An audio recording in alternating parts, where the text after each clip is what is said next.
أعوذ بالله من الشيطان الرجيم. بسم الله الرحمن الرحيم.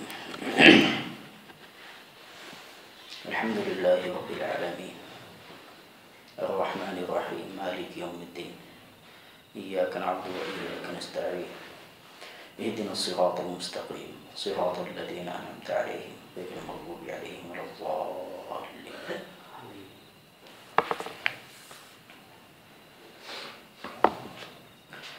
سب تعریف اللہ تعالیٰ کے لیے ہے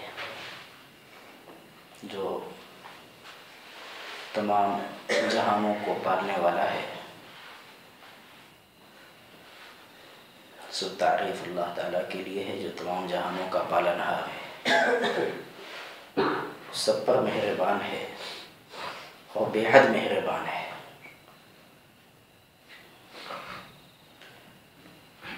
حساب کے دن کا مالک، ہم آپ ہی کی عبادت کرتے ہیں اور آپ ہی سے مدد مانگتے ہیں. ہمیں سیدھے راستے پہ چلا، آپ ہمیں سیدھے راستے پہ چلائیے، یعنی ان لوگوں کے راستے پہ جن پہ آپ نے انعام فرمایا ہے، جن پہ غضب نازل نہیں ہوا اور وہ راستے سے بھٹکے بھی نہیں. فاتحۃ الکتاب کے تعلق سے بات چل رہی ہے. اس میں کچھ وقت لیں گے اور اس کے بعد پھر جو ہے نا انشاءاللہ آپ کے سامنے جلدی پھر جو ہے نا ترجمہ تفسیر آتی جائے گی انشاءاللہ. لیکن چونکہ سورہ فاتحہ کی فضیلتیں بے شمار ہیں اور کلام پاک کے لیے یہ بمنزلہ دیباچے کے ہے، یا یہ کہہ لیجئے کہ یہ متن ہے اور مکمل کلام پاک اس کی شرح ہے، اور اس کی بہت ساری فضیلتیں آئی ہیں. حدیث میں آتا ہے، آپ صلی اللہ علیہ وسلم نے ارشاد فرمایا، حدیث قدسی ہے، یعنی اللہ تعالیٰ سے نقل کرتے ہیں حضور صلی اللہ علیہ وسلم، اس کو حدیث قدسی کہتے ہیں. تو کہ قسمت الصلاۃ بینی و بین عبدی نصفین ولی عبدی ما سأل، میں نے نماز کو آدھا آدھا بانٹ دیا ہے، آدھا بندے کے لیے آدھا میرے لیے، اور بندہ جو مانگتا ہے وہ مجھ کو ملتا ہے. تو سورہ فاتحہ میں جو 7 آیتیں ہیں، ہر آیت پہ اللہ تعالیٰ کی طرف سے جواب ملتا ہے، ہر آیت پہ جواب ملتا ہے. اب یہ ہے کہ ہمارے دل میں وہ کان پیدا ہو جائے جس کان سے ہم سنیں. تو حیدرآباد میں ایک بزرگ تھے، جب بھی سورہ فاتحہ کی تلاوت کرتے تھے تو بعض مرتبہ ایسا ہوتا تھا کہ ایک ہی آیت کی تلاوت مسلسل کرتے رہتے تھے. اب الحمدللہ رب العالمین نماز میں کہا تو مسلسل کہہ رہے الحمدللہ رب العالمین الحمدللہ رب العالمین الحمدللہ. اب لوگ پریشان ہو گئے کہ معاملہ کیا ہے. تو لوگوں نے پوچھا، بزرگ ایسے حیدرآباد کے بزرگ تھے، تو لوگوں نے پوچھا کہ حضرت آپ کبھی کبھی فاتحہ کی بعض آیتوں کو بار بار جو بعض آیتوں کی تلاوت کرتے ہیں، اس کا مقصد کیا ہے؟ کہ مسلسل الرحمن الرحیم الرحمن الرحیم الرحمن الرحیم مسلسل تلاوت کرتے ہیں، اس کا مقصد کیا ہے؟ تو حضرت نے کہا کہ یہ راز ہے جس کو میں بتانا نہیں چاہتا تھا، لیکن جب تم نے سوال کیا ہے تو سائل کا حق ہوتا ہے، اسی لیے میں بتاتا ہوں. انہوں نے بتایا. پہلے حدیث سنائی. حدیث میں آتا ہے کہ جب بندہ کہتا ہے الحمدللہ رب العالمین تو اللہ رب العزت فرماتے ہیں حمیدنی عبدی، میرے بندے نے میری حمد بیان کی. پھر جب بندہ کہتا ہے الرحمن الرحیم تو اللہ رب العزت فرماتے ہیں مجدنی عبدی اثنى علی عبدی، میرے بندے نے میری ثنا بیان کی. جب کہتا ہے مالک یوم الدین تو اللہ رب العزت فرماتے ہیں مجدنی عبدی، میرے بندے نے میری بزرگی بیان کی. پھر جب بندہ کہتا ہے ایاک نعبد و ایاک نستعین تو اللہ رب العزت فرماتے ہیں قسمت الصلاۃ بینی و بین عبدی نصفین، جی ہاں آدھا میرے لیے آدھا بندے کے لیے. ایاک نعبد اللہ کا حق و ایاک نستعین بندہ اللہ سے مانگ رہا ہے، ولی عبدی ما سأل اور بندہ جو مانگتا ہے اس کو ملے گا. پھر جب کہتا ہے اہدنا الصراط المستقیم صراط الذین انعمت علیہم غیر المغضوب علیہم ولا الضالین، یہ 3 آیتیں مل کر کے ایک دعا ہے. یہ اہدنا الصراط المستقیم، پھر صراط الذین انعمت علیہم اور غیر المغضوب علیہم ولا الضالین، یہ 3 آیتیں مل کر کے ایک دعا ہے، ہدایت کی دعا مانگی گئی. تو اللہ رب العزت فرماتے ہیں ھذا لعبدی ولعبدی ما سأل، یہ میرے بندے کے لیے ہے اور بندے نے جو مانگا ہے اس کو وہ چیز ملے گی۔ تو اللہ والے نے بتایا، بزرگ نے، کہ یہ حدیث سامنے رکھ کر کے کہ جب تک کہ میں اللہ تعالیٰ کی طرف سے ہر آیت پہ جواب نہیں سن لیتا اس وقت تک میں آگے نہیں نکلتا۔ کیسی نماز ہوگی ان کی؟ جب تک میں اللہ تعالیٰ کی طرف سے جواب نہیں سن لیتا اس وقت تک میں آگے نہیں نکلتا۔ اب آپ اندازہ لگائیں کہ ان کی نماز کا کیا عالم ہوگا۔ اسی علاقے کے دکن کے ایک شاعر گزرے ہیں، ولی دکنی، انہوں نے ان کے جذبات کی ترجمانی کی ہے، ان کے جذبات کی ترجمانی کی ہے، یعنی محبت مجبور کر رہی ہے کہ محبوب سے باتیں کرے۔ لو علم المصلی مع من یناجی ما التفت ابدا، اگر نمازی کو یہ معلوم ہو جائے کہ وہ کس سے بات کر رہا ہے تو نماز میں کبھی بے دھیانی نہ آئے، کبھی بھی دھیان ادھر ادھر نہ بھٹکے۔ نماز میں جو خیالات جا رہے ہیں ادھر ادھر، وجہ اس کی یہ ہے کہ ابھی محبت کی لذت چکھی نہیں ہے، ورنہ نماز تو اتنی مرغوب و پسندیدہ چیز ہے کہ آپ صلی اللہ علیہ وسلم نے یہ ارشاد فرمایا، حبب الی من دنیاکم ثلاث، تمہاری دنیا میں سے 3 چیزیں مجھے بہت محبوب ہیں۔ تمہاری دنیا کہا ہے، یہ سمجھیں، دنیا کی نسبت اپنی طرف نبی نے نہیں کی، ہم لوگوں کی طرف کرتی، ہم لوگ دنیا دار ہیں۔ تو حبب الی من دنیاکم ثلاث، تمہاری دنیا میں سے 3 چیزیں مجھے محبوب ہیں۔ اللہ اکبر، الطیب والمرأة الصالحہ وقرۃ عینی فی الصلاۃ، خوشبو اور والمرأة الصالحہ، اور نیک بیوی، حدیث میں آتا ہے نا، جس کو 3 چیزیں مل گئی، 4 چیزیں مل گئی، اس کو دونوں جہاں کی بھلائی مل گئی، مشقت برداشت کرنے والا بدن اور ذکر کرنے والی زبان اور شکر کرنے والا دل، کیونکہ دل، شکر کا تعلق دل سے ہے کہ دل راضی رہے اللہ کے فیصلے پہ، اللہ کی نعمتوں کو سمجھے، اور اطاعت کرنے والی بیوی، فرما بردار اور نیک بیوی اگر مل گئی کہ اللہ کی بھی اطاعت کرے اور شوہر کی بھی بات مانے، تاکہ دونوں جہاں کی اس کو نعمتیں مل گئیں۔ بہرحال، اور تیسری بات آپ صلی اللہ علیہ وسلم نے ارشاد فرمائی، وجعلت قرۃ عینی فی الصلاۃ، میری آنکھوں کی ٹھنڈک نماز میں رکھی گئی ہے۔ میری آنکھوں کی ٹھنڈک کس میں رکھی گئی؟ نماز میں رکھی گئی ہے۔ آنکھوں کی ٹھنڈک کا مطلب ہے خوشی، یعنی دنیا کی ساری نعمتیں اگر میرے قدموں میں ڈال دو تو میں خوش نہیں ہو سکتا۔ اگر تم مجھے خوش کرنا چاہتے ہو تو نماز میں آ جاؤ۔ آج دیکھیے، نبی سے محبت کے دعوے، لیکن مسجد کے بازو میں لوگ رہتے ہیں اور مسجد میں جھانک کے بھی نہیں دیکھتے۔ یہ کیسی محبت ہے؟ یہ کیسی محبت ہے؟ نہ آنا ہے نہ جانا ہے، ہر روز تسلی ہے، ہر بار بہانا ہے۔ یہ کیسی محبت ہے؟ محبت تو مجبور کرے گی، کھینچ کے لائے گی۔ کشیشے کے عشق دارد نہ گزارد بد دیساں، جنازہ گرنے آئی بمزار خواہی آمد۔ عشق و محبت میں جو کشش ہے وہ تجھے یوں ہی نہیں رہنے دے گی، اگر تم جنازے میں نہیں آئے تو مزار میں تو آؤ گے نا، یعنی آنے پہ مجبور کر دے گی محبت۔ یہ کیسی محبت ہے کہ اللہ کا منادی بلاتا ہے اور ہم آتے نہیں ہیں جی۔ بہرحال، تو تیسری بات آپ صلی اللہ علیہ وسلم نے ارشاد فرمائی، وجعلت قرۃ عینی فی الصلاۃ، میری آنکھوں کی ٹھنڈک نماز میں رکھی گئی ہے۔ کس میں رکھی گئی؟ یعنی نبی کی خوشی نماز میں ہے۔ تو بہرحال، وہ بزرگ جو حیدرآباد کے تھے، ان کے جذبات کی ترجمانی ولی دکنی نے کی ہے۔ دکن کے ایک شاعر تھے، انہوں نے کہا ہے، عجب کچھ لطف رکھتا ہے شب خلوت میں گلگوں سوں، فارسی کے الفاظ زیادہ ہیں اس میں، عجب کچھ لطف رکھتا ہے، یعنی تنہائی کی رات میں، عجب کچھ لطف رکھتا ہے شب خلوت میں گلگوں سوں، یعنی محبوب، گلاب جیسے محبوب سے تنہائی کی راتوں میں بات کرنے میں جو لذت ملتی ہے۔ عجب کچھ لطف رکھتا ہے شب خلوت میں گلگوں سوں، خطاب آہستہ آہستہ جواب آہستہ آہستہ، خطاب آہستہ آہستہ جواب آہستہ آہستہ۔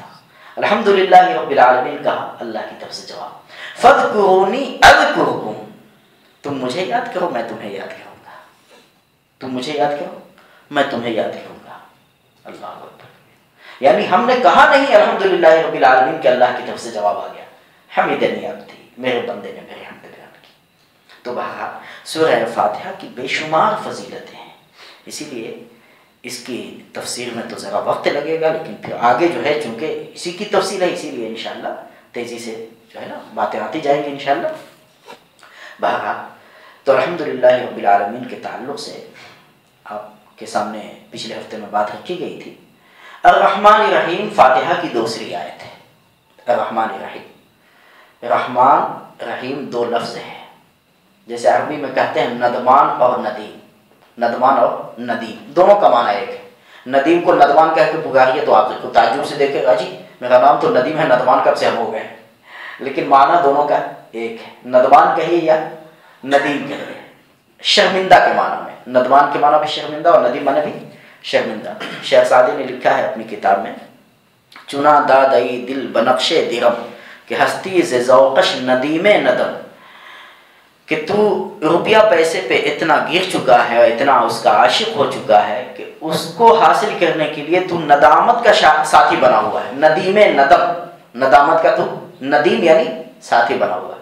تو جیسے ندمان اور ندیم ہے، اسی طریقے سے لفظ رحمان اور رحیم ہے، لیکن ندمان میں زیادہ مبالغہ ہے، بہت شرمندہ، اسی طریقے سے رحمان میں زیادہ مبالغہ ہے رحیم سے، یعنی رحیم سے زیادہ معنی پایا جاتا ہے رحمان میں۔ کیوں؟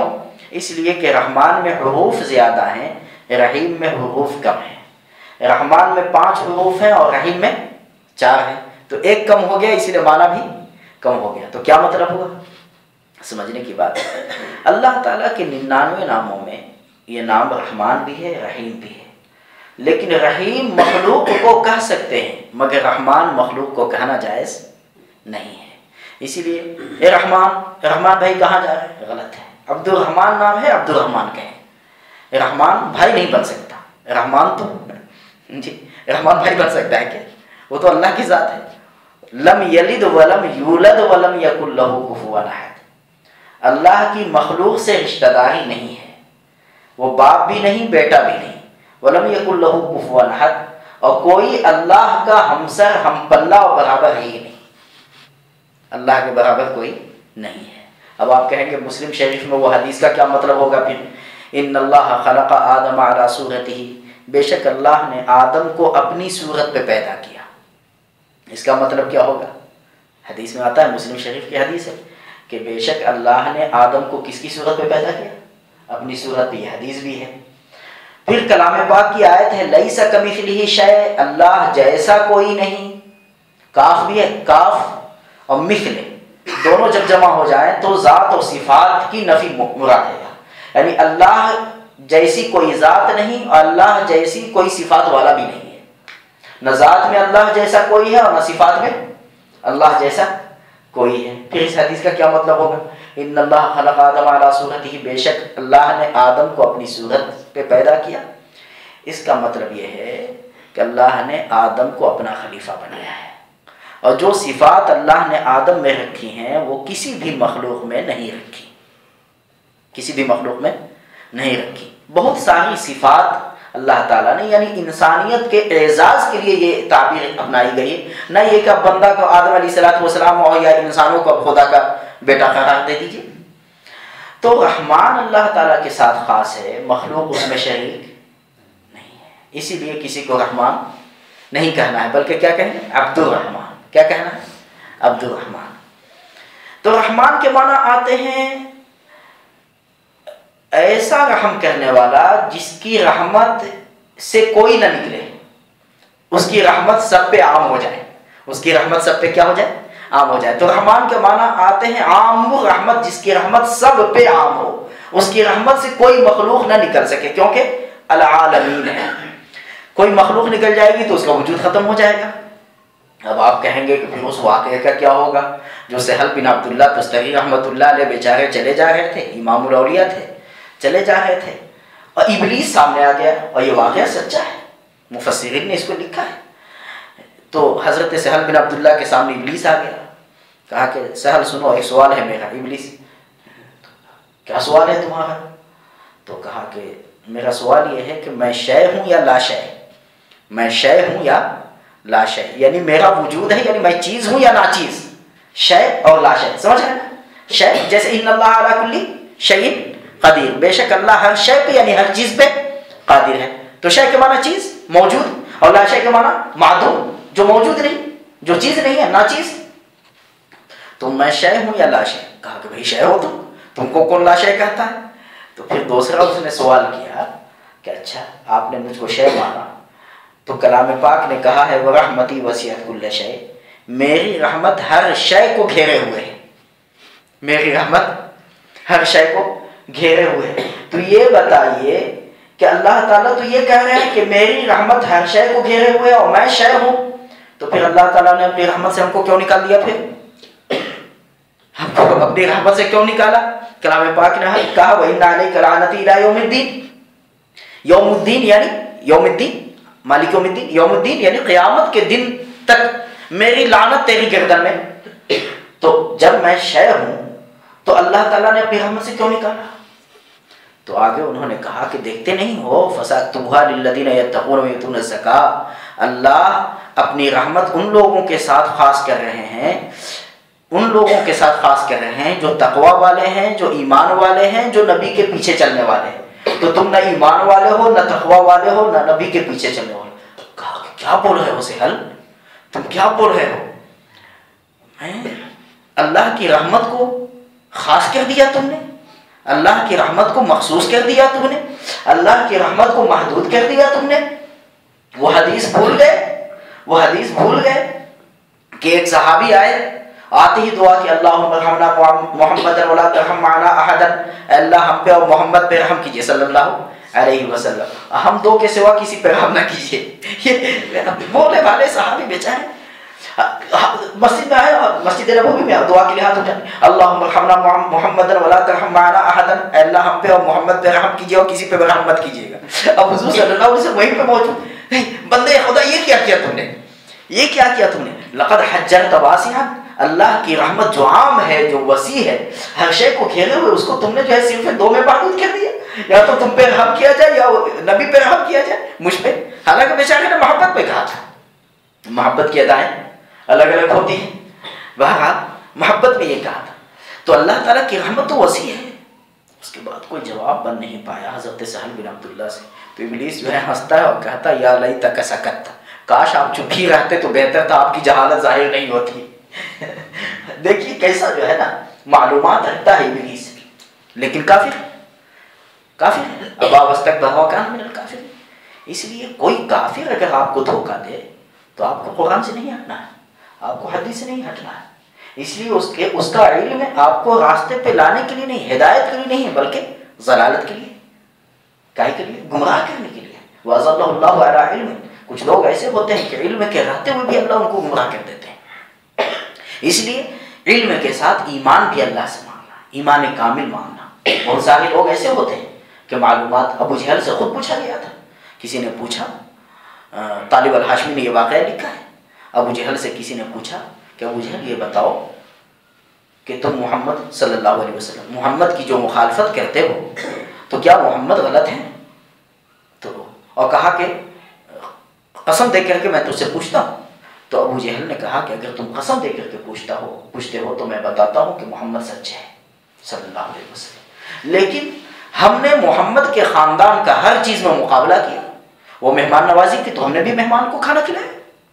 عرب میں مہمانوں کو کھانا کھلانے کا اتنا دستور تھا کہ کوئی مسافر بھوکا نہیں لوٹتا تھا. اب جو ہے ہوٹلوں میں یہ چیزیں بدل گئیں، اسی لیے جو ہے نا مہنگائی آ گئی. جب کھانے کھلانے کی سنت کو قائم رکھتے ہیں نا تو پھر اللہ تعالیٰ کھلاتے بھی ہم لوگوں کو ہوتا ہے. لیکن دل میں تنگی آئی تو پھر یہ معاملہ ہوا. اب بیچارے جو ہے نا مسافر کتنے آتے ہیں اور بھوکے چلے جاتے ہیں. بہرحال عرب کی سرزمین میں یہ معاملہ تھا کہ جو ہے نا بھوکوں کو کھانا کھلاتے تھے. کس کو کھانا کھلاتے تھے؟ تو ابو جہل نے کہا کہ ہم نے مقابلہ کیا کھانا کھلانے میں، تو انہوں نے کھلایا، ہم نے بھی کھلایا. انہوں نے اور چیزوں پیدا کی تو ہم نے بھی ان سے مقابلہ کیا. اسی طریقے سے ہر چیز میں مقابلہ کرتے رہے، ان کے کندھے سے کندھا ملا کے چلتے رہے. لیکن خاندان بنو ہاشم میں نبی پیدا ہو گیا. اب ہم نبی کہاں سے لائیں؟ ابو جہل نے کہا کہ ہم کہاں سے لائیں؟ تو اب اس لیے ہم نے جو ہے نا مقابلہ شروع کر دیا کہ اب ہم نہیں بات مانیں گے، یعنی مطلب یہ ہے کہ تکذیب شروع کر دی، ورنہ وہ تو سچے ہیں، وہ تو سچے، دیکھا آپ نے۔ تو علم تھا ابو جہل کو، لیکن اس کے باوجود وہ کافر تھا۔ تو علم کے رہتے ہوئے بھی کوئی آدمی کافر ہو سکتا ہے۔ اب آپ کہیں گے اجی وہ عالم ہے پھر بھی جو ہے بدماشی کرتا ہے، پھر بھی بیٹھ کر کے ٹی وی پہ کرکٹ میچ دیکھتا رہتا ہے، وہ ٹی وی پہ بیٹھ کر کے کیا دیکھتا ہے؟ Cricket match. عالم ہو کر کے کیوں دیکھ رہا ہے؟ بھائی عالم ہے لیکن ایمان میں ذرا سا کمی ہے، اس کو ابھی مستقل ایمان کی محنت کی ضرورت ہے۔ جی سمجھے کی بات ہے نا۔ تو بہرحال ابلیس نے کہا یا لیتک سکتا، کاش آپ چپ رہتے تو آپ کی عزت بحال رہتی، آپ کی جہالت سامنے نہیں آتی۔ علامہ کشمیری رحمۃ اللہ علیہ فرماتے تھے، حیرت ہوتی ہے کہ حضرت خاموش کیسے ہو گئے۔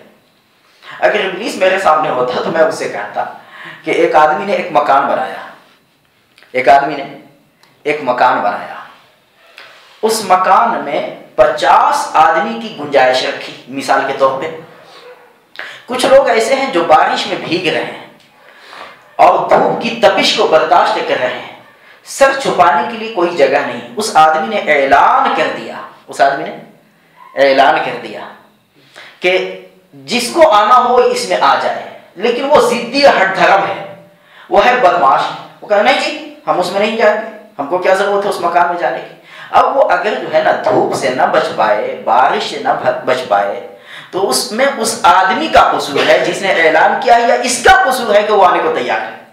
دیکھا آپ نے، علامہ کشمیری رحمۃ اللہ علیہ نے یہ جواب دیا کہ قصور اس کا ہے نا۔ اسی طریقے سے اللہ رب العزت نے اپنی رحمت کے بارے میں اعلان کر دیا، وَرَحْمَتِي وَسِعَتْ كُلَّ شَيْءٍ، میری رحمت تو ہر چیز کو گھیرے ہوئے، لیکن یہ ابلیس آنے کو تیار نہیں، ابلیس آنے کو تیار نہیں۔ موسیٰ علیہ السلام سے ملاقات ہو گئی ابلیس کی، تو موسیٰ علیہ السلام سے کہا ابلیس نے کہ میری توبہ قبول ہو سکتی؟ ہاں ہاں بالکل، آدم علیہ السلام کی قبر کا ذرا سجدہ کریں۔ کہا کہ وہاں زندگی میں نہیں کیا تو قبر کا کیا سجدہ کرے؟ دیکھا آپ نے، اب جو کتے کی دم بنا ہوا ہو تو اب اس کا کیا علاج ہے، وہ کیسے توبہ کرے گا؟ بہرحال تو رحمان میں رحمت عام ہے، یعنی ہر چیز کو گھیرے ہوئے ہے، اس کو اور سمجھیے۔ اس میں بات تو بہت لمبی ہے لیکن مختصر نہیں ہے، ہم آپ کے سامنے رکھیں گے انشاءاللہ۔ کہ ابراہیم علیہ السلام نے دعا کی، کس نے دعا کی؟ ابراہیم علیہ السلام نے دعا کی۔ کیا دعا کی؟ اللہ اکبر۔ اور وہ وقت یاد کیجئے، یعنی ماضی کے واقعے کو حال میں یاد کیجئے، یہ نہیں کہ ماضی کو یاد کیجئے، تو ماضی میں تو تھے ہی نہیں تو یاد کیسے کریں گے؟ یعنی ماضی کے واقعے کو کب یاد کیجئے؟ حال میں یاد کیجئے کہ جب ابراہیم علیہ السلام نے یہ دعا کی، رب اجعل ھذا بلدا آمنا، اے اللہ اس صحرا کو، اس وادی غیر ذی زرع کو امن والا شہر بنا دیجیے، یعنی مکہ کو کیا بنا دیجیے؟ امن والا شہر۔ وارزق اہلہ من الثمرات، اور مکہ کے جو باشندے ہیں ان کو پھلوں کی روزی عطا کیجیے۔ ساری دنیا کے سارے پھل وہاں کھینچ کے چلے جاتے ہیں، خالی یہ درخت ہی کے پھل نہیں، جتنے بھی پھل ہیں قطبیت کے، علم کے، غوثیت کے، عمل کے، تقویٰ کے، زہد کے، سب حج کے موقع پہ سارے پھل جمع ہو جاتے ہیں۔ سارے قطب ابدال اہل اللہ سب حج کے موقع پہ جمع ہوتے رہتے یا نہیں ہوتے؟ یجبا الیہ ثمرات کل شیء، کہ ابراہیم علیہ السلام نے دعا کی کہ اللہ ہر پھل کا نتیجہ وہاں پہنچ جائے۔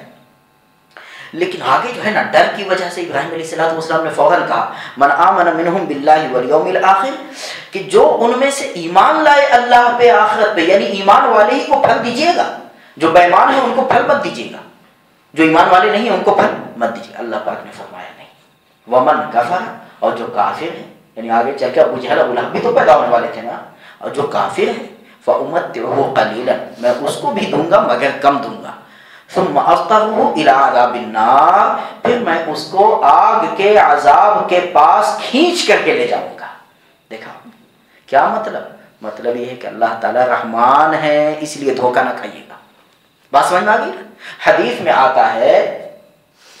آتا ہے اذا رأيت الله عز وجل يعطي العبد على معاصيه ما يحب من الدنيا فإنما هو استدراج، کہ جب تم دیکھو کسی کو کہ اللہ رب العزت نے اس کے گناہوں کے باوجود، اللہ رب العزت نے اس کے گناہوں کے باوجود اس کو پھل دے، اس کے گناہوں کے باوجود اس کو دنیا دے رکھی ہے، اس کو نعمتیں دے رکھی ہیں، تو دھوکہ مت کھانا۔ انما ہوا استدراج، وہ استدراج ہے، یعنی اللہ تعالیٰ کی طرف سے ڈھیل ہے۔ جی ہاں، بعض مالداروں کو یہ کہتے ہوئے ہم نے سنا مدراس کی سرزمین میں، چنئی میں، اجی ہم اگر اللہ کی نگاہ میں مغضوب ہوتے، یعنی محبوب نہ ہوتے، بدماش ہوتے ہم، تو اللہ اتنا مال نہ دیتے۔ دھوکہ کھا گیا بات۔ جی ہاں، چنئی میں ایک صاحب ایسا بولتے تھے، لیکن موت بہت بری طریقے سے ہوئی۔ جی ہاں، عطر کی فیکٹری تھی چنئی میں، عطر کی فیکٹری۔ اب آپ اندازہ لگائیں کتنی دولت ہوگی اس کے پاس، کیونکہ عطر خریدنا آسان تو نہیں ہے نا، بہت مہنگی چیز ہوتی ہے عطر کی فیکٹری، لیکن انجام اس کا اچھا نہیں ہوا۔ ہم یہ نہیں کہتے کہ کافر بن کے دنیا سے گیا، لیکن ہزار مصیبتوں کو جھیل کر کے، تو مصیبتیں جب آئیں تو سنبھل نہیں پایا۔ جی ہاں، اسی لیے دھوکہ نہ کھائیں۔ ان ربک لبالمرصاد، اللہ گھات میں جب گرفتار کرنے پہ آئے گا تو کلام پاک نے کہا اخذناہم بغتۃ فاذا ھم مبلسون۔ اس کی سادھی سیدھی مثال جو ہے، جو حضور صلی اللہ علیہ وسلم نے کلام پاک کی آیت تلاوت کی، وہ آپ دیکھیں کیا آیت اس موقع پہ تلاوت کی تھی، جو یہ حدیث آپ نے ارشاد فرمائی اس کے بعد تلاوت کی۔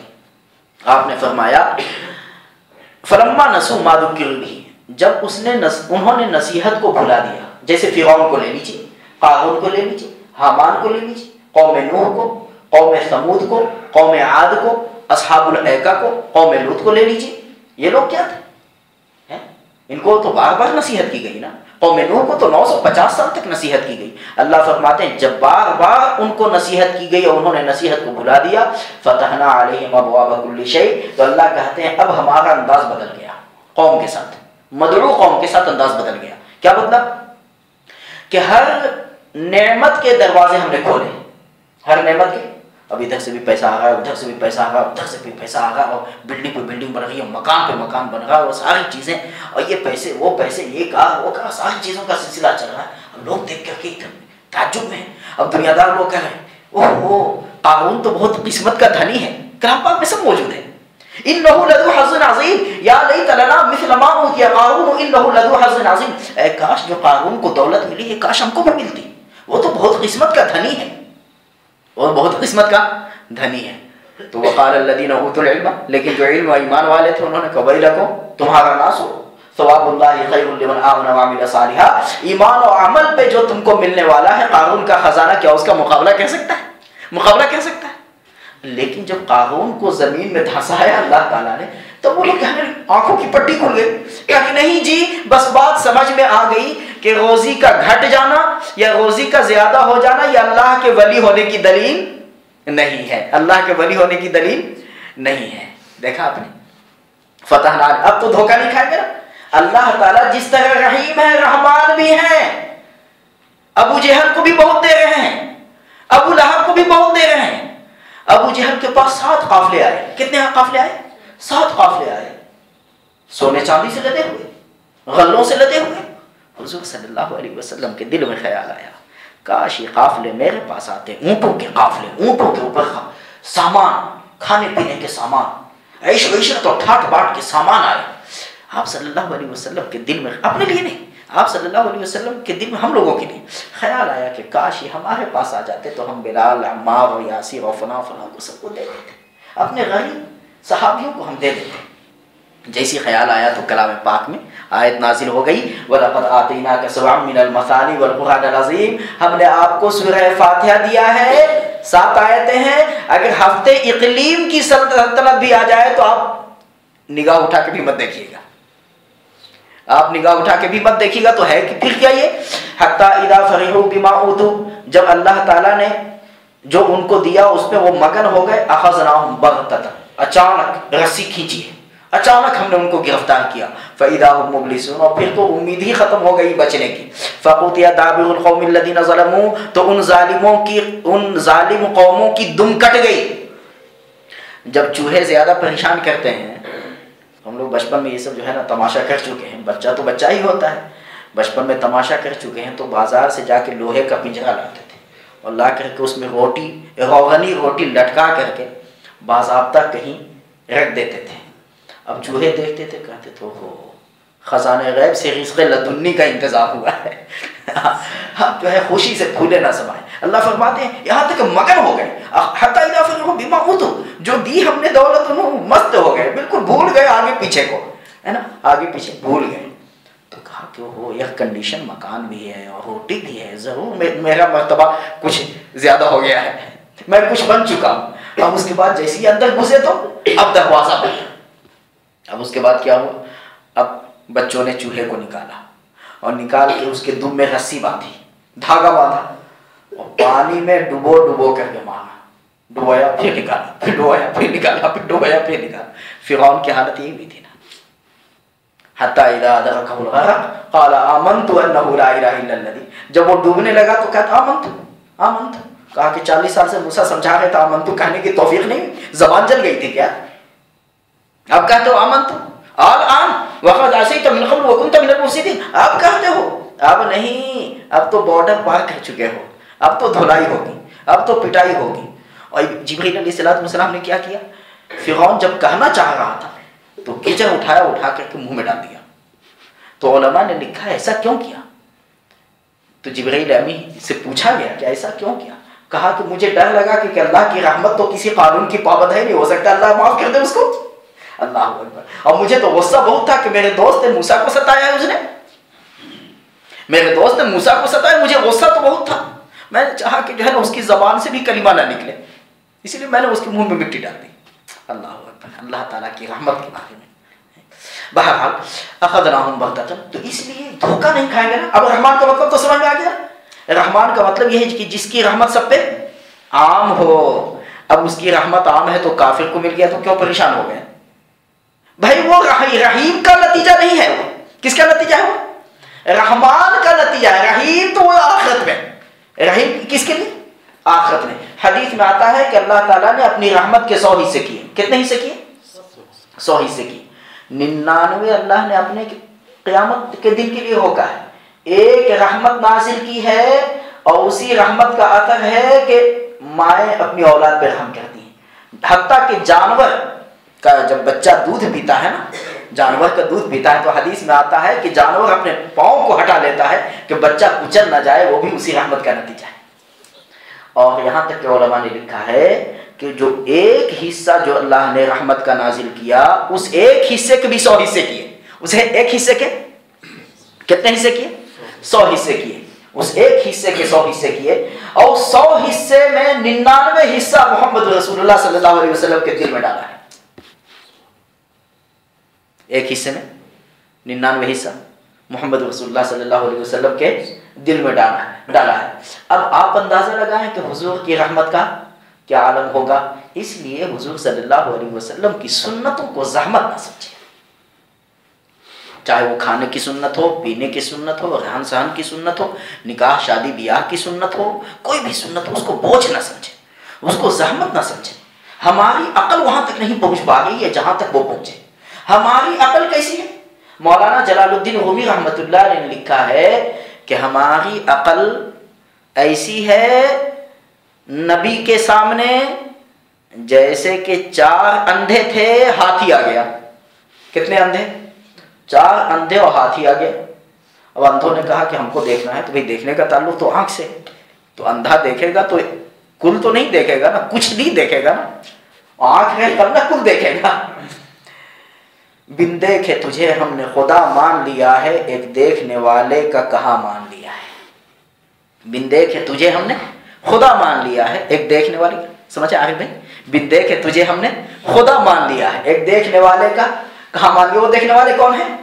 حضور صلی اللہ علیہ وسلم. ٹھیک ہے, ہم اندھے ہیں نا, اندھا ہونا عیب نہیں ہے. عیب یہ ہے کہ اندھا ہو کر کے آنکھ والے کے پیچھے چلنے کو تیار نہیں ہے.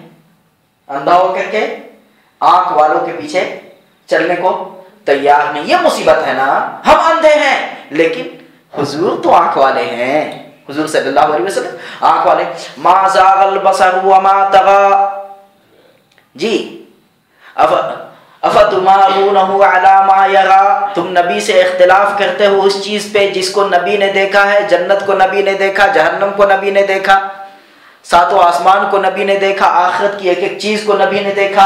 آپ صلی اللہ علیہ وسلم نے فرمایا لو اعلم ما تعلمون، جو میں جانتا ہوں وہ تم جان لو، لو ترون ما ارا، جو میں دیکھتا ہوں وہ تم دیکھ لو، لضحکتم قلیلا ولبکیتم کثیرا، تو تم ہنسنا بند کر دو اور رونا زیادہ ہو جائے۔ وَلَخَرَجْتُمْ إِلَى الصُّعُودَاتِ تَجْأَرُونَ إِلَى اللَّهِ، تم جنگلوں میں بھاگ جاؤ اللہ اللہ کہتے ہوئے، جیسے ابراہیم بن ادھم جنگل میں بھاگ گئے تھے۔ کون بھاگ گئے تھے؟ ابراہیم بن ادھم رحمۃ اللہ علیہ۔ کہاں بھاگ گئے تھے؟ جنگل میں، ہاں نکل بھاگے تھے ابراہیم بن ادھم رحمۃ اللہ علیہ، جنگل میں بھاگ گئے۔ جب نکل کے بھاگے نا تو جا کر کے مزدوروں کے ساتھ کام کرنے لگے اور چہرے پہ حجاب ڈال لیا، لیکن کبھی کبھی ہوا کے جھونکے سے چہرہ وہ حجاب ہٹ جاتا تھا۔ تو بادشاہ کا چہرہ تو بادشاہ کا ہوتا ہے نا۔ نواب واجد علی کی تصویر میں نے دیکھی کہیں، نواب واجد علی جو لکھنؤ کا تھا، ہم تو دیکھ کے دنگ رہ گئے، یہ آدمی ایسا کہ دیکھتے ہی آدمی جو ہے نا دنگ رہ جاتا ہے کہ واقعی نواب تھا، یہ چہرہ ہی بتا دیتا ہے کہ یہ نواب ہے۔ تو بادشاہ تھے ابراہیم بن ادھم، آج کے لٹیروں کی طرح تو نہیں تھے نا، آج کل یہ جمہوری نظام ہے نا اور شخصی حکومت دونوں آزاد ہیں۔ ہمارے یہاں شورائی نظام ہے۔ ہمارے یہاں کون سا نظام؟ شورائی نظام ہے، مشورے سے حکومت چلتی ہے ہمارے یہاں، مشورے سے۔ باہر تو ہوا کے جھونکے سے کبھی کبھی حجاب ہٹ جاتا تھا، جب آپس میں جو ہے نا مشورہ، یہ لوگوں چمے گوئیاں شروع ہو گئی کہ یہ کوئی جاسوس معلوم ہوتا ہے، کسی ملک کا بادشاہ کا جاسوس ہے، کسی ملک کا شدہ بادشاہ تک یہ بات پہنچ گئی۔ لیکن بادشاہ سمجھدار تھا، وہ بھی بھیس بدل کر کے آیا، آ کر کے ملاقات کی، الگ سے بلا کر کے ابراہیم بن ادھم سے کہا کہ دوست، مجھے آپ اپنا دوست سمجھے بلکہ اپنا بھائی سمجھے۔ کہا کہ آپ کیسے تشریف لائے یہاں؟ میں چاہتا ہوں، آپ کے چہرے کو دیکھ کر کے میں سمجھتا ہوں آپ یا تو کسی ملک کے بادشاہ ہیں یا بادشاہ کے کوئی مصاحب ہیں، آپ ہیں کون؟ میں چاہتا ہوں کہ آپ آدھی حکومت میری لے لیں، میرے ساتھ رہیں۔ اللہ والے کلام پاک نے وعدہ کیا ہے کہ ایمان و عمل کی وجہ سے اللہ مخلوق کے دل میں محبت ڈال دیتے ہیں۔ تو یہ سب سنتے رہے ابراہیم بن ادھم۔ اس کے بعد کہا کہ کان قریب لائیے۔ جب کان قریب کیا تو کچھ بات کہی، جیسی ہی یہ بات کہی تو بادشاہ رونے لگا، اور بادشاہ نے کہا ٹھہریے، رات میں روک لیا، اور بادشاہ نے اپنا شاہی لباس اتار دیا، اور اس کے بعد ابراہیم بن ادھم کے ساتھ وہ بھی بھاگ نکلا۔ دیکھا آپ نے اب کیا کہا انہوں نے، کیا سنا انہوں نے؟ فارسی کا شاعر کہتا ہے اکنوں کیرا دماغ کے پرسد سے باغباں گل چے گفتو گلشن بلبل چے گفتو گلشن چے شنیدو سبا چے کرد، کہ اب کس کو دماغ ہے، کس کو ہمت ہے کہ مالی سے، باغبان سے، باغ والے سے یہ پوچھے کہ بلبل نے کیا کہا، گلاب نے، گل نے، پھول نے کیا سنا، اور باد صبا نے، پوروا ہوا نے کیا کیا؟ کسی کو ہمت اب نہیں ہے۔ کیا بول گئے وہ کیا بول گئے؟ محبت اس کو کہتے ہیں۔ اب دیکھیے تو اللہ والے تھے، نکل بھاگے وہاں سے، ان کے دل میں اللہ تعالیٰ نے کیسی محبت ڈالی ہوگی۔ تو کہنا یہ ہے کہ جو آپ صلی اللہ علیہ وسلم نے فرمایا کہ جو میں دیکھتا ہوں اگر تم لوگ دیکھ لو تو جنگل میں بھاگ جاؤ، ہنسی بد ہو جائے، رونا زیادہ ہو جائے۔ جی ہاں، تو ہم اندھے ہیں لیکن حضور تو صلی اللہ علیہ وسلم، اللہ رحمان و رحیم ہے۔ اللہ تعالیٰ نے اپنا نام جو رحیم ہے وہ حضور صلی اللہ علیہ وسلم کو دیا ہے۔ کس کو دیا؟ حضور صلی اللہ علیہ وسلم کو دیا ہے۔ کلام پاک میں کہا لقد جاءکم رسول من انفسکم عزیز علیہ ما عنتم حریص علیکم بالمؤمنین رؤوف رحیم فإن تولوا فقل حسبی اللہ لا الہ الا هو علیہ توکلت وهو رب العرش العظیم۔ اس میں اللہ تعالیٰ نے اپنا نام حضور صلی اللہ علیہ وسلم کو دیا ہے، یعنی رحیم۔ کیا کہا؟ رحیم کہا ہے۔ بہرحال تو وہ جو ہے نا، کہنے کا مطلب یہ ہے کہ ہم اندھے ہیں لیکن حضور آنکھ والے ہیں، تو اب ہم کو کس کے پیچھے چلنا؟ حضور صلی اللہ علیہ وسلم کے پیچھے چلنا، تبھی ہم منزل پہ پہنچیں گے، ورنہ ہم منزل پہ نہیں پہنچ سکتے، بلکہ راستے ہی میں خوفناک وادیوں میں ہم کھو کے اور بھٹک کے رہ جائیں گے۔ لاکھوں ہی مسافر چلتے ہیں، منزل پہ پہنچتے ہیں دو ایک، اے اہل زمانہ قدر کرو، نایاب نہیں کمیاب ہیں ہم۔ اللہ اکبر، چلتے تو بہت ہیں لیکن منزل تک پہنچ نہیں پاتے۔ اب حضور صلی اللہ علیہ وسلم کے پیچھے چلیں گے تو پہنچ جائیں گے انشاءاللہ۔ نقش قدم نبی کے ہیں جنت کے راستے، اللہ سے ملاتے ہیں سنت کے راستے۔ تو ان اندھوں نے کہا کہ ہم کو بھی ہاتھی دیکھنا ہے. تو اندھا دیکھے گا تو کل دیکھے گا یا کچھ دیکھے گا؟ کچھ ہی تو دیکھے گا نا. اب انہوں نے دیکھا کچھ. اب آپس میں ایک دوسرے کو لات سے حملہ کر دیا. ایک نے دوسرے کو گھوسے سے مارا, دوسرے نے تیسرے کو گھوسے سے مارا. کہا کہ جب ایک نے کہا کہ نہیں بالکل دیوار کی طرح سپاٹ ہے وہ, دوسرے نے کہا بے وقوف ہو, کھمبے کی طرح ہے. تو تیسرے نے کہا تم دونوں جھوٹے ہو. چوتھے نے کہا نہیں تم تینوں جھوٹے ہو. اب آپس میں تو میں کی نوبت آ گئی, ایک دوسرے کو گھوسے سے استقبال کر رہے ہیں. اب ایک آنکھ والا آیا کہا کہ تم چاروں گدھے ہو. حقیقت جو ہے اسی طریقے سے پوری دنیا مل کر کے بھی حضور کی آنکھ پیدا نہیں کر سکتی. جیسے چاروں مل گئے تو ایک آنکھ والے کا مقابلہ کر سکے نہیں کر سکے. اسی لیے پوری دنیا ادھر سے ادھر ہو جائے لیکن نبی کا کہا اپنی جگہ پر ہے. بات سمجھ میں آ گئی نا؟ تو اللہ تعالیٰ کیا ہے؟ رحمان ہے اور رحیم بھی ہے. اچھا رحمان ہے تو دنیا میں دے رہے ہیں. علامہ اقبال بیچارے دھوکہ کھا گئے اور انہوں نے شکوہ کتاب لکھ ڈالی. انہوں نے علامہ اقبال کا نام سنا ہوگا آپ لوگوں نے, بہت بھاری شاعر تھے. علامہ اقبال دھوکہ کھا گئے, انہوں نے جو ہے نا شکوہ کتاب لکھ دی. اس میں لکھا رحمتیں ہیں تیری اغیار کے کاشانوں پر, برق گرتی ہے تو بیچارے مسلمانوں پر. یعنی ساری رحمت ابو جہل کے لیے ہے, ابو لہب کے لیے. بیچارہ ابو بکر مار کھا رہے ہیں, عمر مار کھا رہے ہیں, بلال کی پٹائی ہو رہی, تو یہ رحمت کہاں ہوئی؟ تو کہنے لگے بیچارے رحمتیں ہیں تیری اغیار کے کاشانوں پر, برق گرتی ہے تو بیچارے مسلمانوں پر. کہ نہیں, وہ رحمان کا نتیجہ ہے. ابھی آپ نے وہ رحمان کا نتیجہ ہے. رحیم بھی تو دیکھیے, الحمدللہ رب العالمین الرحمن الرحیم. رحمان کو تو آپ نے دیکھا, رحیم کو نہیں دیکھا. اس لیے آخرت میں اللہ تعالیٰ نے مخصوص کر دیا ہے ایمان کی بنیاد پہ رحمت ہوگی. کس کی بنیاد پہ؟ ایمان کی بنیاد پہ. چچا ابو طالب سے کہا, اب رحمان اور رحیم کا فرق سمجھ میں آ گیا؟ رحمان اور رحیم کا کہ رحمان جس کی رحمت سب پہ ہو, عام ہو, تو اس میں تو کافر بھی ہے اس میں. لیکن رحیم جس کی رحمت خاص ہو. اسی لیے دعا کرتے ہیں رحمان الدنیا و رحیم الآخرہ, دنیا کے رحمان آخرت کے رحیم. آخرت میں رحمت کی بنیاد ایمان اور تقویٰ ہے. کیا بنیاد ہے؟ ایمان اور تقویٰ. اس کے لیے 5 کام کرنا ہے. کتنا کام کرنا ہے؟ 5 کام کریں گے نا انشاءاللہ. کیونکہ ہم نے بتایا کہ رحمان اور رحیم کو سمجھنا ہے دنیا میں تو حضور صلی اللہ علیہ وسلم کو دیکھ لیجیے. آپ کی شفقت کا یہ عالم ہے تو خود رحمان اور رحیم کا کیا عالم ہوگا جی. اللہ نے اپنی رحمت کا مرکز اگر دنیا میں بنایا تو محمد رسول اللہ صلی اللہ علیہ وسلم کو بنایا. آئے دنیا میں بہت پاک مکرم بن کر, کوئی نہ آیا مگر رحمت عالم بن کر, کوئی نہ آیا مگر رحمت عالم بن کر. بہرحال اللہ پھر آخرت میں کیا ہوگا؟ اللہ تعالیٰ کی رحمت کے دفتر کھلیں گے اور بہانے سے مغفرت, بہانے سے مغفرت ایمان کی بنیاد پہ. وہاں رحیم شان رحیمی سامنے آئے گی. کون سی رحمت سامنے؟ شان رحیمی. تو اللہ رحمان بھی ہیں اور اللہ رحیم بھی ہیں. تو رحمان کا مطلب ہے عام رحمت اور رحیم کا مطلب خاص رحمت. وہ مخصوص ہے ایمان والوں کے لیے. کس کے لیے مخصوص ہے؟ ایمان والوں کے لیے. اور رحمان اس میں سب شریک ہیں. اگر اللہ تعالیٰ اپنی رحمت نہ کرے تو کوئی کافر جیے گا دنیا میں جی؟ یہ لوگ جینے کے قابل ہیں؟ مہلت دیتے ہیں اللہ تعالیٰ. اللہ اکبر. کیسی رحمت ہے دنیا کے اعتبار سے کہ ابراہیم علیہ السلام کے تعلق سے ایک واقعہ لکھا ہے. کس نے؟ شیخ سعدی نے لکھا ہے بوسطہ میں. وقت زیادہ ہو گیا, میں نے دھیان نہیں دیا وقت کی طرف. یہ واقعہ سنا کے بات ختم کرتا ہوں. تو واقعہ یہ لکھا ہے, شنیدم کی یک ہفتہ ابن السبیل نیامد بمہما سرائے خلیل, ظفر خندہ خوئی نہ خرد پگاہ مگر بے نوائے درائے زراح. میں نے سنا کہ ایک ہفتہ ابراہیم علیہ السلام نے کھانا نہیں کھایا. کس نے؟ ایک ہفتہ ابراہیم علیہ السلام نے کھانا نہیں کھایا. کیوں نہیں کھایا؟ اس لیے کہ ابراہیم علیہ السلام کے دسترخوان پہ کوئی مہمان نہیں بیٹھا. اللہ اکبر. عجیب معاملہ ہے. کیسے تھے ہمارے انبیاء؟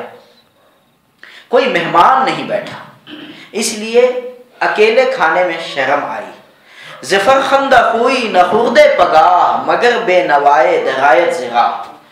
اپنی مبارک عادت کی وجہ سے کھانا نہیں کھاتے تھے اور انتظار کرتے تھے شاید کوئی مسافر آ جائے. ایک ہفتہ کے بعد ایک بوڑھے میاں کو آتے ہوئے دیکھا, لاٹھی ٹیکتے ہوئے. 70 سال 80 سال کے بوڑھے آ گئے. مرحبا مرحبا, آئیے آئیے آئیے. دسترخوان پہ بیٹھایا اور اس کے بعد کھانا شروع کیا۔ شیخ سعدی نے لکھا ہے کہ ابراہیم علیہ السلام نے دیکھا کہ اس نے بسم اللہ نہیں کہا، اللہ کا نام نہیں لیا اس نے، اور ابراہیم علیہ السلام اللہ کے خلیل تھے، اللہ کے دوست تھے۔ ابراہیم علیہ السلام کو غصہ آ گیا کہ تو نے بسم اللہ کیوں نہیں کہا، اللہ کا نام کیوں نہیں لیا؟ تو کہا میں نہیں لیتا، میں نہیں لیتا، نعوذ باللہ۔ تو ابراہیم علیہ السلام نے کہا کہ بھی دسترخوان پہ بیٹھنے کس نے کہا؟ اٹھ جاؤ، تو جس اللہ نے کھانا دیا اس اللہ کا نام نہیں لوگے تو اٹھ جاؤ دسترخوان سے۔ خیر وہ اٹھ کے چلا گیا۔ کچھ ہی فاصلہ طے کیا ہوگا کہ ابراہیم علیہ السلام کے پاس جبرائیل امی کو اللہ تعالیٰ نے بھیجا، اور ابراہیم علیہ السلام سے کہا کہ اے میرے خلیل، اے میرے دوست، میں اس کو 70-80 سال سے کھانا کھلا رہا ہوں، ایک مرتبہ اس نے اللہ کا نام نہیں لیا، میرا نام نہیں لیا، لیکن میں 70-80 سال سے اسے کھانا کھلا رہا ہوں، اس کی روزی بند نہیں کی، اور آپ ایسے ہیں کہ آپ کے سامنے ایک مرتبہ اس نے نام نہیں لیا تو آپ نے دسترخوان سے دھکا دے دیا۔ آپ نے ایسا نہ کیجیے، آپ جائیے معافی مانگ کے اس کو بلا کے لائیے۔ اب ابراہیم علیہ السلام گھبرائے، اب بھاگے وہاں سے۔ دیکھیے اللہ کی رحمت، دیکھیے الرحمن الرحیم، اللہم افتح لنا ابواب رحمتک، اے اللہ ہمارے لیے اپنی رحمت کے دروازے کھول دیجیے، آمین۔ تو جا کے بوڑھے میاں کو منایا، کہا کہ تمہارا مولا معبود ایسا ہے کہ میں نے اس کا نام نہیں لیا پھر بھی وہ کھانے کے لیے بلا رہا ہے، یقیناً وہ مولا سچا ہے، اور ایمان میں داخل ہو گیا۔ کس میں داخل ہو گیا؟ ایمان میں داخل ہو گیا۔ تو اللہ تعالیٰ کی رحمت عام ہے، رحمان کے معنی، اور رحیم کے معنی اللہ تعالیٰ کی رحمت خاص ہے کہ آخرت میں اللہ کی رحمت کی بنیاد کیا ہوگی؟ ایمان۔ اگر ایمان نہیں ہے تو چچا ابو طالب بھی بخشے نہیں جائیں گے، اگر ایمان نہیں ہے تو اور بھی بخشے، جو ایمان سے خالی چلے گئے وہ بخشے نہیں، چاہے حاتم طائی کی سخاوت کیوں ہو۔ اگر ایمان ہے تو اللہ تعالیٰ کی مغفرت اور رحمت کے بہانے ڈھونڈیں گے، معمولی معمولی باتوں پہ اللہ تعالیٰ رحمت فرمائیں گے۔ اسی لیے اپنے ایمان کو اگر ہم چاہتے ہیں اللہ تعالیٰ کی رحمت خاصہ سے فائدہ اٹھانا، تو اپنے ایمان کی حفاظت کی فکر میں لگے رہیں انشاءاللہ۔ اور ایمان کی حفاظت کی فکر ایسی نہ کیجیے جیسے مثنوی میں ایک واقعہ لکھا ہے کہ خادم کو جو ہے نا، وہ تو اندر چلے گئے اور خادم کو بیٹھا دیا کہ ذرا تم گدھے کی حفاظت کرنا، گدھے پہ بیٹھ، پہلے زمانے میں جانوروں کی سواری ہوتی تھی، اور وہ جو ہے نا خادم، وہ جو ہے وہ مالک اٹھا، دیکھا خادم سے پوچھا کیا سوچ رہے ہو؟ تو میں سوچ رہا ہوں کہ گدھے کی حفاظت کیسے ہوگی، گدھا اگر جو کوئی چوری کر کے چلا جائے تو لے جانا چاہے تو اس سے بچاؤ کا کیا راستہ ہوگا۔ خیر کہا کہ اچھا یہ سوچ رہا۔ پھر کچھ دیر کے بعد آنکھ کھلی تو پھر پوچھا کیا سوچ رہے ہو؟ ہاں سوچ رہے ہیں کہ گدھے کی حفاظت کی کیا کیا صورتیں اپنائی جا سکتی ہیں۔ پھر کچھ دیر کے بعد آنکھ کھلی، کیا سوچ رہے ہو؟ تو خادم نے کہا میں سوچ رہا ہوں کہ گدھے کو بچانے کا کیا کیا سامان کیا جا سکتا ہے۔ اس کے بعد جب صبح بالکل ہو گئی، اب خادم سے کہا کہ گدھا لاؤ، تو دیکھا ادھر دیکھا گدھا غائب ہے۔ گدھا کیا ہوا؟ غائب ہو گیا۔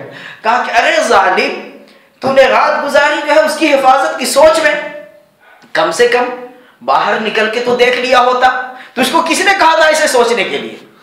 تو کہا کہ اتنا ہی کم ہے کہ میں سوچتا رہا، اتنا ہی کم ہے کہ میں سوچتا رہا۔ کہا کہ یا اللہ کیسے احمقوں سے واسطہ ہو گیا ہے، اگر کم سے کم باہر نکل کر کے دیکھ لیے تو ہوتے تو ہم لوگ ہاں ایمان کی ہاں بالکل فکر میں ہیں، ہم سوچ رہے ہیں کہ ایمان، بھائی ایمان کی حفاظت کے لیے کچھ قدم تو اٹھانا ہوگا نا، کچھ نقل و حرکت کرنی ہوگی، کچھ محنت کرنی ہوگی، اس کے لیے اپنے آپ کو محنت میں لگانا ہے نا، اللہ کے راستے میں کچھ وقت لگاتے رہنا ہے انشاءاللہ۔ جب ایمان بچ کے جائے گا نا تو انشاءاللہ گناہ ایسے ہی معاف ہو جائیں گے انشاءاللہ۔ کبھی کسی کی سفارش کام آ جائے گی، کبھی کوئی وجہ کام آ جائے گی، رحمت ہم بہانہ بھی جو ہے اللہ تعالیٰ رحمت کے بہانے ڈھونڈیں گے۔ کبھی کسی حاجی صاحب کو بلاؤ 400 آدمی کو جنت میں لے جاؤ، شہید کو بلاؤ 70 آدمی کو جنت میں لے جاؤ، حافظ کو بلاؤ 10 آدمی کو جنت میں لے کے چلے جاؤ، جی ہاں فلاں وہ ایسے قرنی کو بلاؤ 1 لاکھ آدمی کو جنت میں لے کے چلے، لیکن سب جنت کس کے لیے ہے؟ ایمان والوں کے لیے ہے نا، یا کافروں کے لیے؟ کلام پاک نے کہا اعدت للکافرین، جہنم کافروں کے لیے تیار کی گئی ہے، اور اعدت للمتقین، جنت متقیوں کے لیے یعنی کفر سے بچنے والوں کے لیے تیار کی گئی ہے۔ لیکن اس لیے ہم لوگوں کو ایمان بچا کر کے لے جائیں گے تو اللہ تعالیٰ کی رحمت خاصہ سے ہم فائدہ اٹھائیں گے انشاءاللہ۔ اللہ تعالیٰ ہم سب کو ایمان بچانے کی توفیق عطا فرمائے، اور دنیا میں بھی اللہ اپنی رحمت نازل فرمائے، آخرت میں بھی انشاءاللہ اس کی تفصیل آگے آئے گی۔ اللہ ہم سب کو عمل کی توفیق عطا فرمائے۔ سبحان اللہ، سبحان اللہ، ونشهد ان لا اله الا انت ونستغفرك ونتوب الیک۔ السلام علیکم.